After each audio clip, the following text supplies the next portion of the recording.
আসসালামু আলাইকুম। Daily life and কিচেনে আবার একবার স্বাগতম। নতুন একটা রেসিপি নিয়ে আবারও হাজির হলাম আপনাদের মাঝে। দুর্দান্ত এই পটল রেসিপিটা যদি একবার বানিয়ে খান তাহলে কিন্তু আপনার বারবার খেতে ইচ্ছে করবে। তো চলুন দেখে আসি। তো এখানে আমি 250 গ্রাম পটল নিয়েছি, আর এই পটলগুলো আমি খুব সুন্দর মতো ধুয়ে খোসা ছাড়িয়ে নিব। আর এটা আগে ধুতে হবে।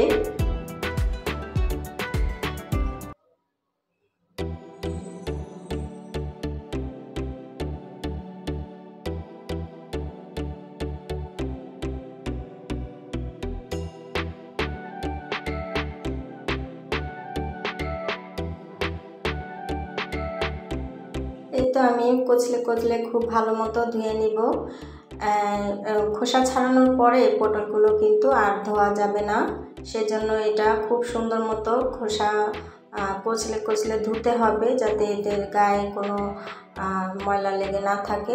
আর এই তো আমার খোসা আমি কিভাবে ছাড়াবো সেটা আপনাদের সাথে শেয়ার করব না। তো আমি খোসা ছাড়িয়ে আসছি। তো এই তো আমি এভাবে খোসা ছাড়িয়েছি, পুরোটা খোসা ছাড়াবো না, এভাবে কিছুটা খোসা সহ আমি রেখে দিব। তো এই তো আমি এভাবে পটলটাকে দুই ভাগে ভাগ করে নিয়েছি। তো আমি একটা বটির সাহায্যে কেটে নিচ্ছি, আপনারা চাইলে ছুরি দিয়েও কেটে নিতে পারেন। তো এই তো একটু নিচে জয়েন্ট রেখে তো এভাবে ফুলের মতো করে আপনারা যেভাবে কেটে নিতে পারেন। আমি যতটুকু সম্ভব চিকন করে কেটেছি, আপনারা আরও যদি পারেন চিকন করে কাটতে তাহলে কেটে নেবেন। তো এখন আমি একটু নুন দিয়ে দিব একটু হলুদ দিয়ে দিব, একটু লাল মরিচের গুঁড়ো। এটা একটু ভালো মতো হাত দিয়ে এমনভাবে আলতোভাবে মেখে নিতে হবে যাতে ভেঙে না যায়।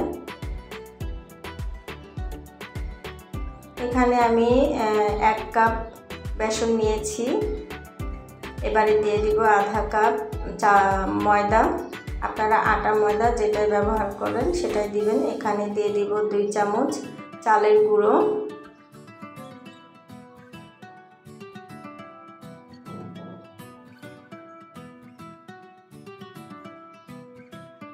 দিয়ে দিব কালো জিরা, দিয়ে দিব বেকিং পাউডার। আপনারা এখানে বেকিং পাউডার বদলে বেকিং সোডা ব্যবহার করতে পারেন, এতে কোনো সমস্যা নেই। এখানে দিয়ে দিব চাট মশলা,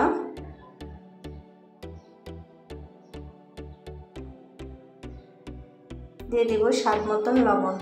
যেহেতু আমি ওখানে পটলে আগেতে একটু লবণ মিশিয়ে নিয়েছি, তো একটু দিব গুঁড়ো মরিচের গুঁড়ো। এটা ঝাল, আপনারা এখানে চাইলে কাঁচা মরিচ কুচিও দিতে পারেন। এখানে আমি হলুদ গুঁড়ো দিব না, যেহেতু আমি ওখানে হলুদ গুঁড়ো ব্যবহার করেছি। তো এই তো চলে আসলাম, আমি ফ্রাই প্যান বসিয়ে রেখেছিলাম আগে থেকে। আর এখন আমি আস্তে আস্তে করে বেটারের ভিতরে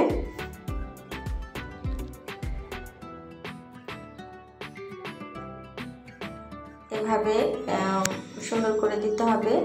তো আপনাদের কাছে আমি আগে থেকে ক্ষমা চেয়ে নিচ্ছি। তো এখানে যে আমার বেটারটা তৈরি করছিলাম সেইটা স্কিপ হয়ে গেছে। তো বেটারটা এমনভাবে তৈরি করতে হবে যেন একদম পাতলা হয়ে না যায়, আবার একদম ঘনত্ব না হয়, সেভাবে। তো এটা আমি আস্তে আস্তে করে পটলগুলো দিয়ে দিচ্ছি। একঘেয়েমি পটল আসলে এভাবে কিন্তু আমরা প্রতিদিন তরকারি ভাজা আমরা তো অনেকভাবে খেয়ে দেখেছি। তো এইভাবে যদি একবার পটল করে খান তাহলে কিন্তু মুখের স্বাদ আরও বেশি দ্বিগুণ বেড়ে যাবে।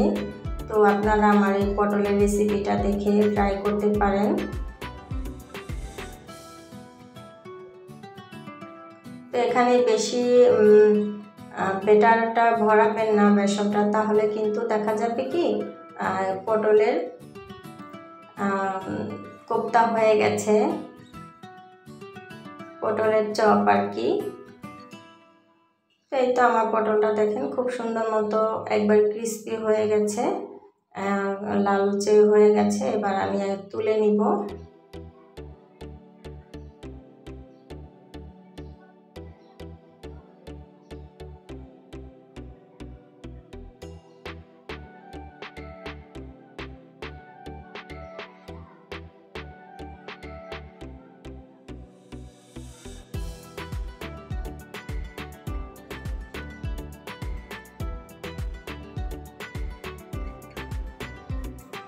আরও একবার আমি দিয়ে দেখিয়ে দিচ্ছি আপনাদের।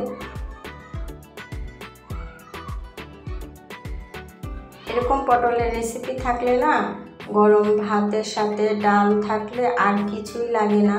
গরম ভাত আর ডাল দিয়ে এই পটলের রেসিপিটা কিন্তু অনেক বেশি মজা লাগে। আর যদি পোলাও বিরিয়ানি এর সাথে দেন তাহলে তো কোনো কথাই নেই, খুব মজা লাগে। খুব দুর্দান্ত একটা রেসিপি।